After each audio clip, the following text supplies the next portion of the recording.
You've probably heard of Balto, the dog who was the hero of the 1925 Serum Run, the dog who got all the glory, the dog who was on the cover of every newspaper across America, had movies made about him, and a statue in Central Park.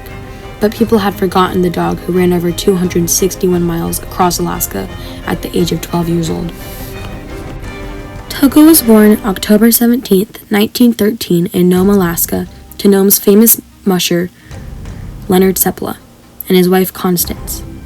Seppala was a well-known musher across Alaska for winning many dog races, and he bred sled dogs and trained them year-round, something no musher had done before.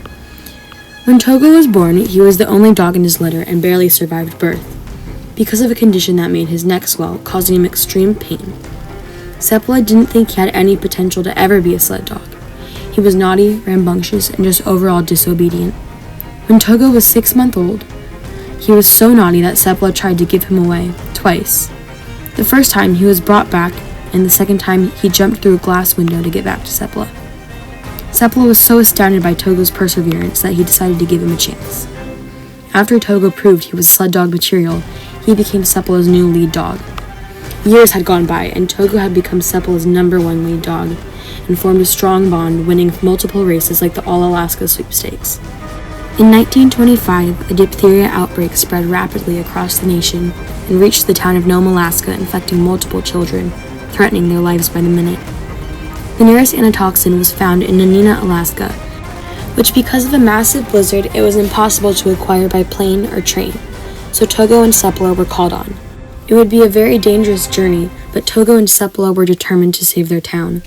It would be about a 630-mile trek across Alaska. During their journey, Seppala decided to cross the Norton Sound, a massive body of water between two parts of the edge of Alaska. Because of the blizzard, the water had frozen over but was breaking apart, making massive gaps. But because it was faster, Seppala took the chance, and with Togo's perseverance, the team made it, across the perilous sound, even having to swim through the freezing water. Crossing the sound wasn't the only challenge Togo had to face. He also led Seppala and the team through a whiteout storm to the next roadhouse, where he and the team were found asleep in the snow. Togo's team also climbed up a mountain after plummeting down. If it wasn't for Togo, who pulled the team back up, they would have fallen to their deaths. Togo continued to lead his team through temperatures of -30 degrees Fahrenheit, with wind forces making it feel like -85 degrees Fahrenheit. Because Togo was 12 years old, which was practically ancient for a sled dog, he was unable to make it back and had to stay at a roadhouse, while Gunnar Kassan, another musher, brought the serum back, with lead dogs Balto and Fox, who were two of Seppala's other dogs who didn't make the cut for the lead team.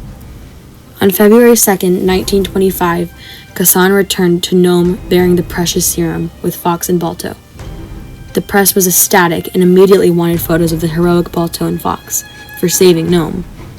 The press didn't want to use Fox's name because it seemed too confusing, so they went with Balto for the headlines, even though Togo was the one who ran 200 miles more than Balto and was exposed to more danger. Not many people know the story of Togo, but in 2019, Disney released the movie Togo starring Willem Dafoe as Leonard Seppala, which became an instant hit and inspiration, telling the true story of the Serum Run. Togo's bloodline lives on, becoming the Seppala Siberian dog, bred for its incredible bond with humans and strong courage.